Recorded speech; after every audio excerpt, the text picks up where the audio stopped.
You're listening to Chem Stories, a podcast series created by people with lived experience of PNP chemsex.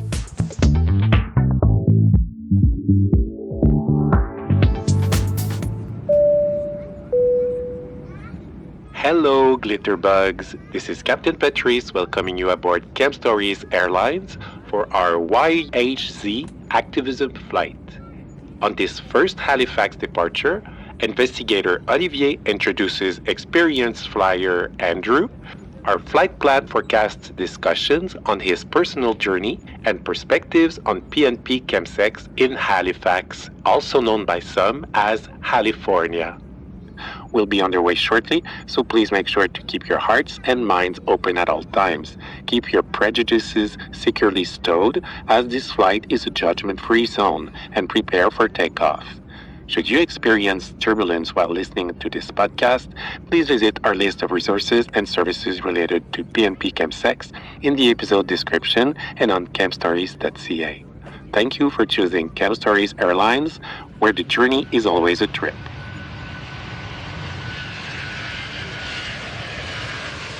So hi, my name is Olivier Ferlat, and I'm the investigator for Chem Stories. And today I have the pleasure to be here with Andrew, our local host for Halifax. Andrew, how are you today? Good, thanks. How are you doing? I'm good. It's so lovely that you contributed to Chem Stories.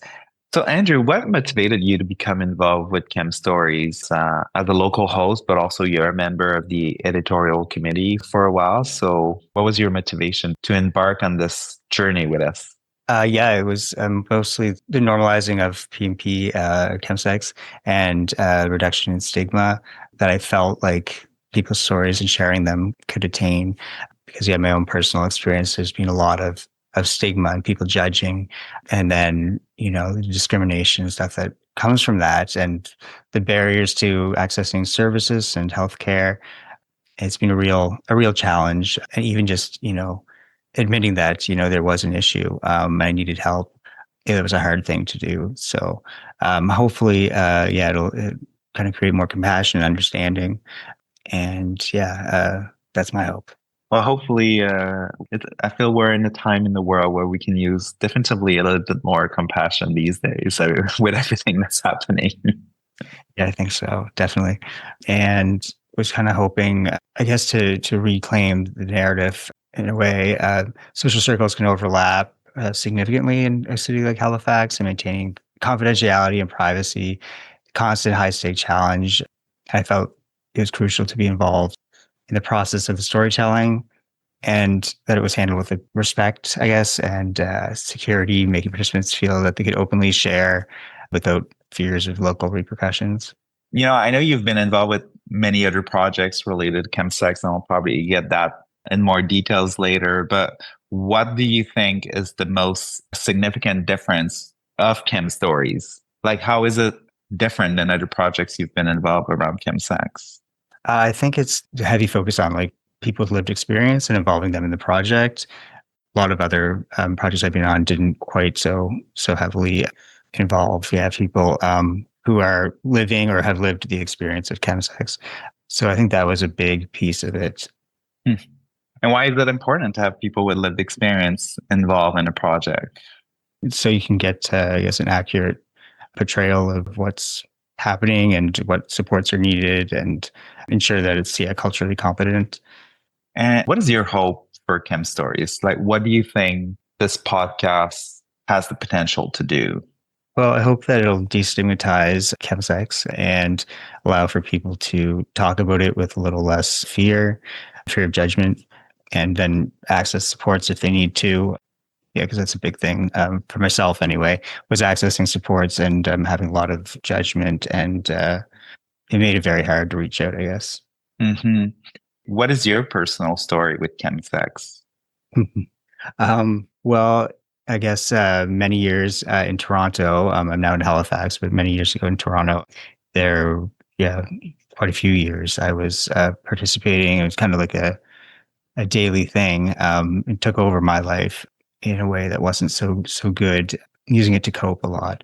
So Yeah, I guess since coming back to Nova Scotia, I've thrown my life into trying to help kind of bolster supports for the community because there's not too much here. Um, Hmm. And yeah, what is the difference between Toronto and Halifax since you've experienced both? yeah, there's actually like quite a few differences. One of the bigger ones would be the drugs used.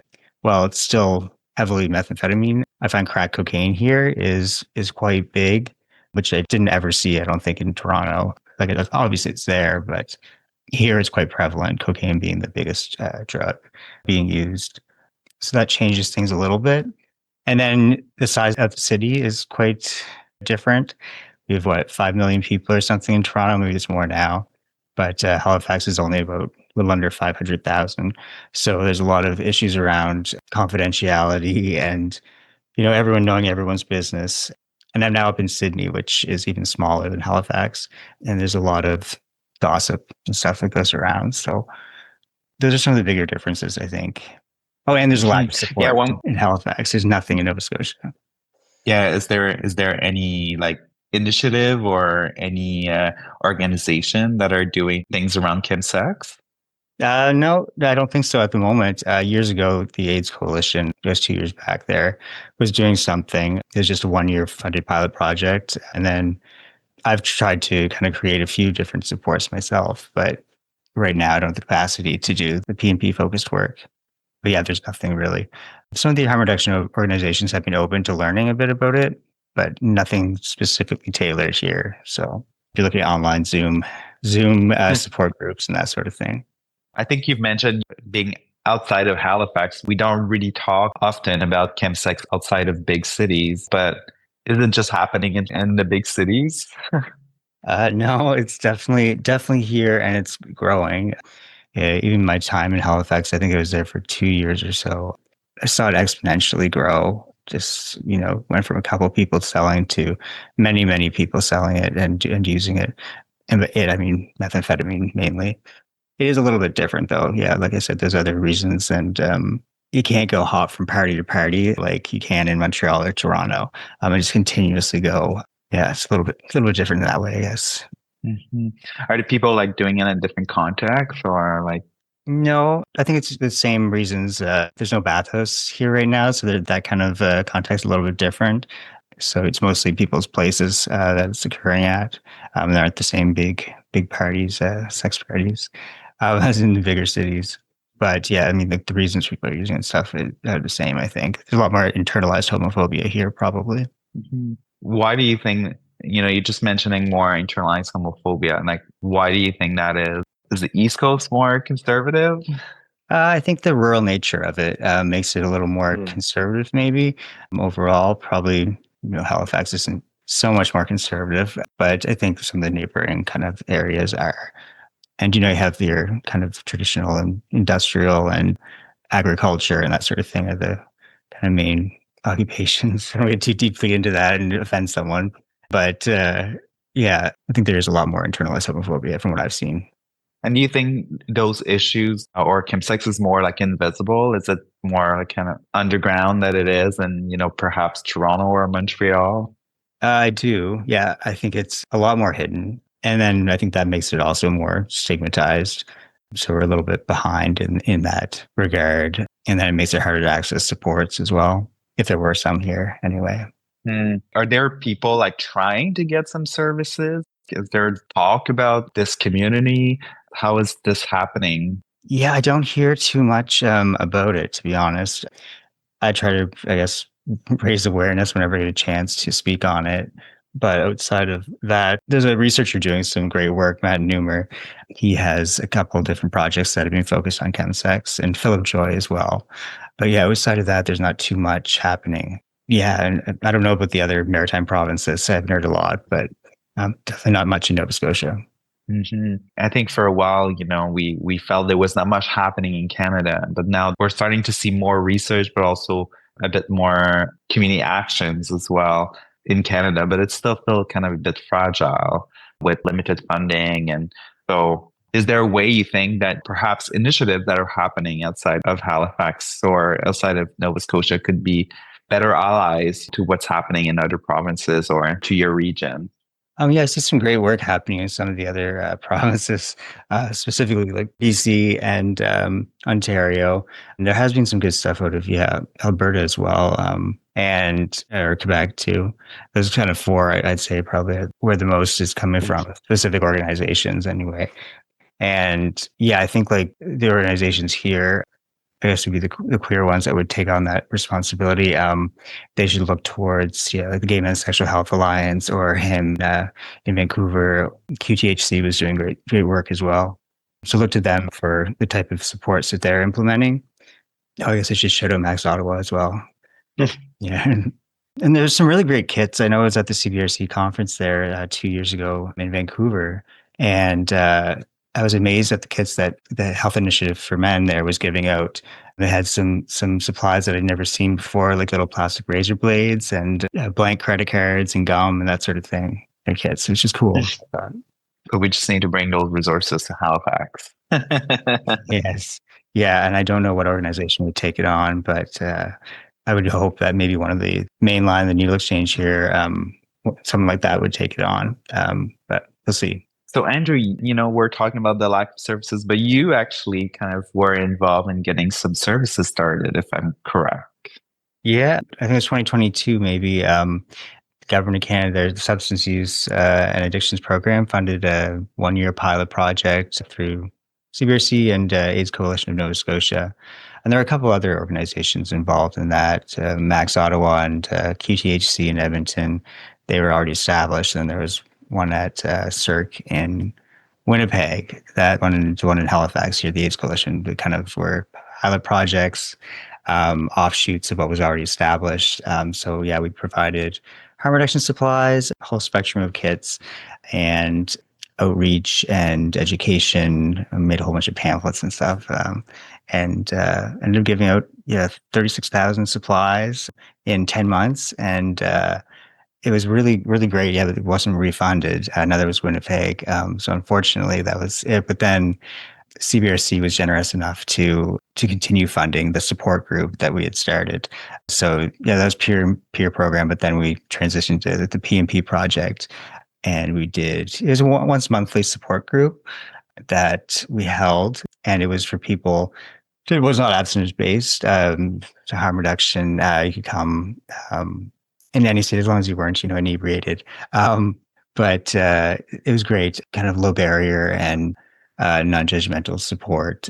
And then also, I guess, there was the G Emergency Response Collaborative, and we created some materials around GHB, GBL, and BDO, or mainly like this chart that showed the 3 different substances and compared them, which was, I think, important at the time, especially because a whole bunch of people had died in Toronto, probably some of the other cities, but I know about Toronto mainly. Yeah, and then since I guess the PMP project is no longer happening, the support groups, I don't have capacity for it. But I've moved everything online and into a website. It's mostly support resources and educational information. Yeah. Why do you think peer-based intervention are key to harm reductions?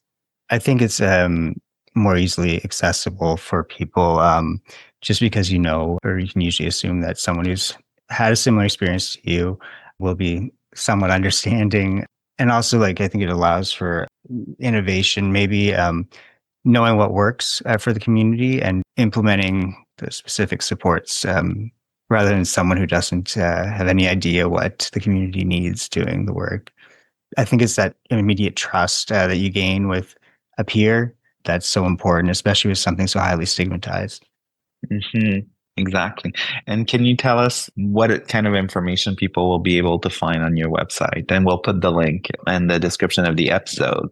It'll have a whole bunch of information on how to use substances more safely, and tips on party and play and how to have safer chemsex party, and information on sexual health, all the STIs, vaccines, as well as support like resources and services, treatment, that sort of thing. And I'm not sure about the social aspect, if there will be like an online community or something like that. Maybe I'm undecided right now, but yeah. Let's see what capacity allows. Yeah. Oh, I'm excited to see this website, and thank you so much for creating resources in a context where it's so difficult and so underfunded.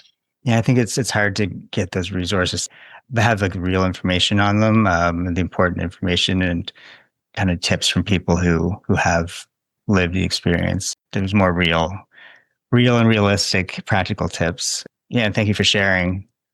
I'm sure people who are listening will be kind of excited to kind of see more resources and some that are kind of maybe developed in different contexts, since we tend to be very focused on what's happening in major cities. Yeah, yeah. Hopefully, it'll be a little bit different and yeah, useful for people.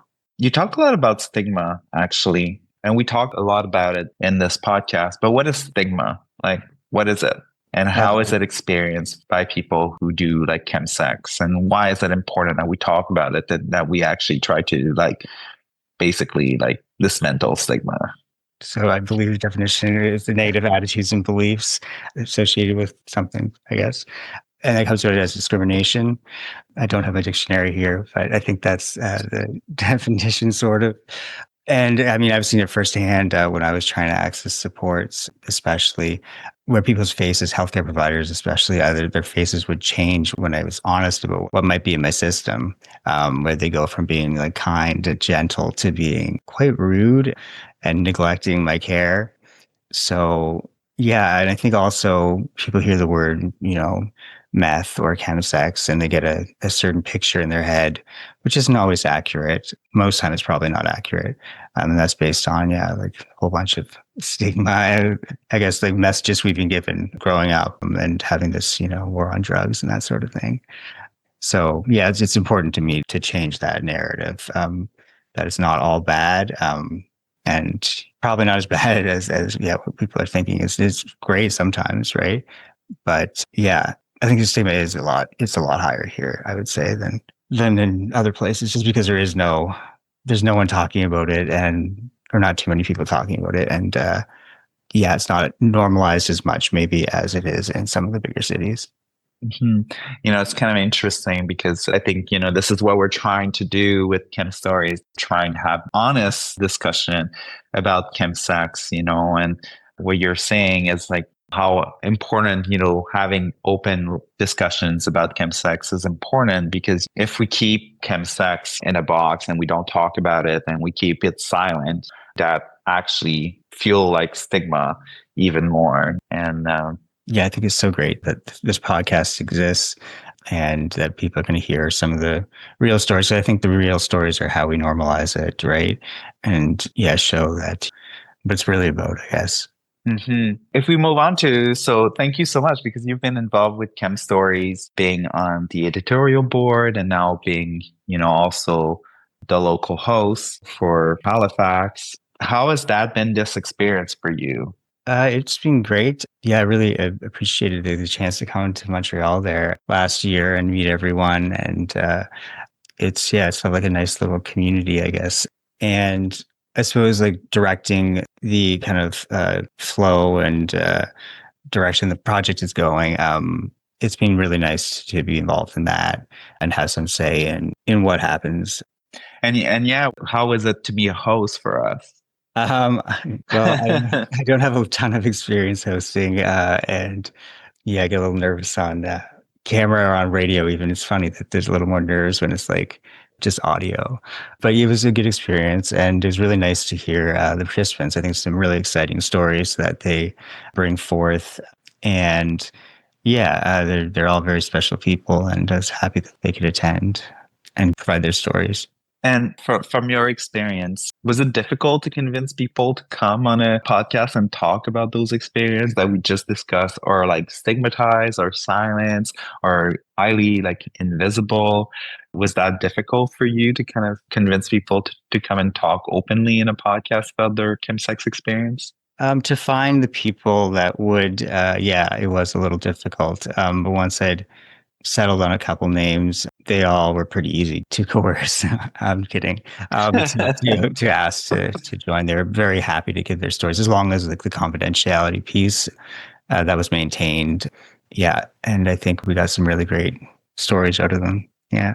What should people be excited to hear about? and the panel discussions that were recorded in Halifax?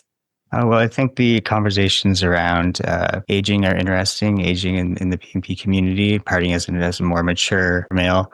I think that's something different, and a perspective you don't really get every day, as well as the conversations around consent and sexual assault. It's pretty raw and real, and something that's is fairly common. So I think there's some really interesting stories there that people will need to hear. How did you ensure that people felt safe during the recording of the podcast? Well, that confidentiality piece, I think I mentioned earlier there, just with it being so important to them, maintaining that, ensuring that they knew that, it's just myself and Patrice who would be there, and they're in a private space. We offered free session support to them. We had a meeting prior to, and then, yeah, I guess we gave them the right to review the transcript afterwards and remove anything that they wanted to get rid of. And also the voice modulation, I believe, which I'm excited to hear. Some of them had some interesting ideas about voices that they could assume. Mm-hmm. I mean, I think it's amazing that we can do all of that, and thinking about how balancing people sharing their stories, but also, as we've discussed at length already today, the fact that it's so stigmatized, and potentially sharing stories about chemsex could have repercussions on people's lives. So I think, it's pretty inspiring to see that, people are willing to share their stories. And I'm sure it takes a lot of courage. No? Yeah, and some of those stories were deeply personal as well, So it's great, yeah, that they could share those and know that people would know who exactly it was. Hmm. It's such a big cliche, but we talk about like the power of stories, but I think there is real power in like stories and helping kind of really reframe like narrative about chemsex that have been so negative. Because I think, having heard stories about people that have chemsex and some of the recordings that we've done in this project, they're not just stories about drugs and sex, they are stories about wanting to connect, stories about feeling lonely, and those are human experiences that people might be able to connect, that are and not necessarily just about the drugs. And, as you mentioned already, those stories and those individuals are complex and are multifaceted, and are not just reduced at the drugs and sex experience, and I think people will probably, listeners, find, other way to connect to those stories, Right. And yeah, you hear those. Some of the drugs used, I think, are maybe not as well known, and partly because of that, yeah, they're highly stigmatized. Yeah, they hear like GHB and you think like date rape immediately, right? Or meth. Mhm. Yeah, I always think back to the Faces of Meth campaign. I don't know if you remember that back in the No. days, and it would show someone with their like mugshot, looking like their worst, and then it would show like their graduation photo like beforehand. Like, it'd be like 6 months later, they progressed from being like healthy and young to be like the worst they've ever looked, basically. But it was not accurate at all. But I think people cling to those things, and then to hear the real stories, the real reasons, and connecting it to themselves in their own life, I think really helps. Yeah. I think what you were saying, it's about how all the harms that we've done around substance use, like in trying to kind of find like quick solution to what we're seeing as problematic about drug use, and all those campaigns that have been done that have probably kind of done more in terms of fueling stigma than they have done in terms of reducing the harms of substance use. Absolutely, yeah. Perpetuated stigma, I think, is all they've done. Because I was terrified of some of those ads. Never thought I would use drugs, but it happens. So And, thinking about all the misconceptions about chemsex, what do you think Chem Stories is a podcast? Uh, what are the misconceptions about chemsex that have been helped to challenge or dispel?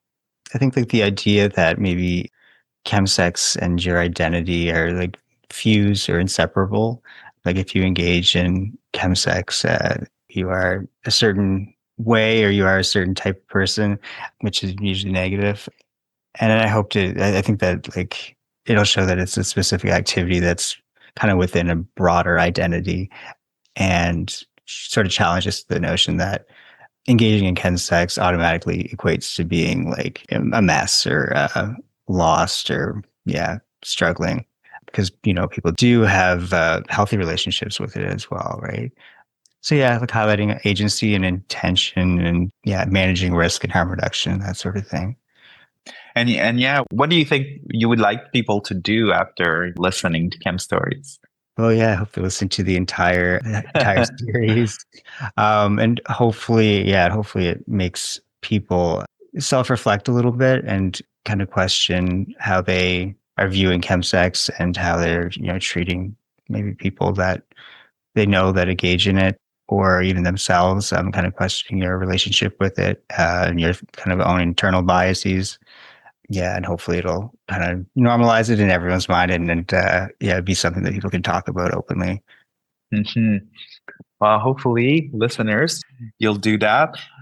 Well, thank you so much, Andrew, for your time, but especially thank you for your commitment to Chem Stories. And I'm sure after listening to this podcast, people will look forward to kind of hear the interviews that you did in Halifax. And so, I think that's it for today. So thank you so much, Andrew. Yeah, thank you for having me. I hope that some of the listeners will leave with a message of like compassion and the complexity of chemsex. And if they're part of the community, I hope they feel seen and validated. And if they're allies or service providers, I hope they're equipped with like a deeper knowledge and capacity for human understanding to create better non-judgmental support. I think it's a great project, and thank you so much. Thank you. Attention all passengers, Captain Patrice here. Prepare for landing. We're making our final descent on our YHZ Activism flight. Next up, our journey continues on the YHZ Resilience flight, where Halifax host Andrew introduces experienced flyers Stephen and James to share their personal journey with chemsex. More compelling stories await. Subscribe to stay updated. If you've encountered turbulence while listening to this podcast, please refer to our list of resources and services related to PNP Chemsex in the episode description and on chemstories.ca.